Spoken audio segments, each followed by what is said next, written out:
Spring arrived in Windemere with a symphony of colors, an overture blossoming cherry trees and golden sunlight spilling over rolling fields. It was in the season of renewal that Eliana found herself standing before the ivy-clad gates of Rosewood Manor, a place whispered about in town for its ethereal beauty and timeless romance. Eliana had always believed that love bloomed like the flowers of spring, slowly, delicately, but with an undeniable force of nature, and yet her own heart had remained a winter's garden, untouched by the warmth of affection. She had watched others fall in love, had written about grand romances in her journals, yet she had never truly understood the sensation herself. The manor had called to her like a forgotten melody, promising a tale yet to be told.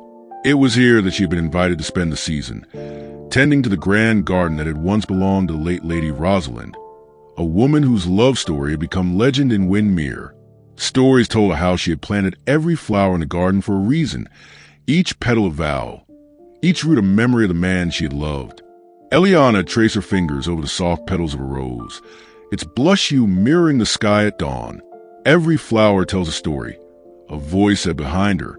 She turned to find Adrian, the manor's caretaker, standing amidst the wisteria with a knowing smile.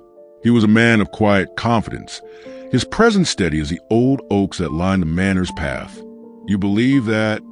Eliana asked, tilting her head curiously. He nodded. Lady Rosalind did.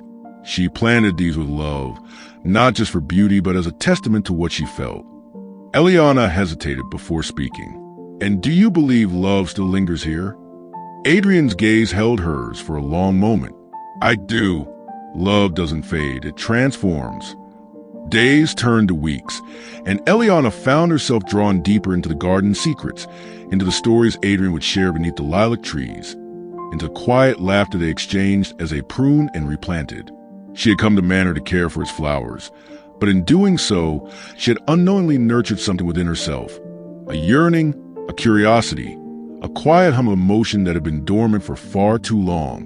One evening, as the sun dipped below the hills, Adrian led her to the heart of the garden where an ancient cherry blossom stood in full bloom. "Lady Rosalind once said that love is like this tree," he murmured. "It weathers every storm, endures every season, and still finds a way to bloom." Eliana felt the weight of his words settle in her chest. She looked at him then, really looked, and saw not just a man who had become her companion in the garden, but someone whose presence had softened the edges of her world. "Adrian," she started, but the words faltered. He smiled gently, as if he understood. "Some things don't need to be spoken right away," he said. "Like a garden, love takes time."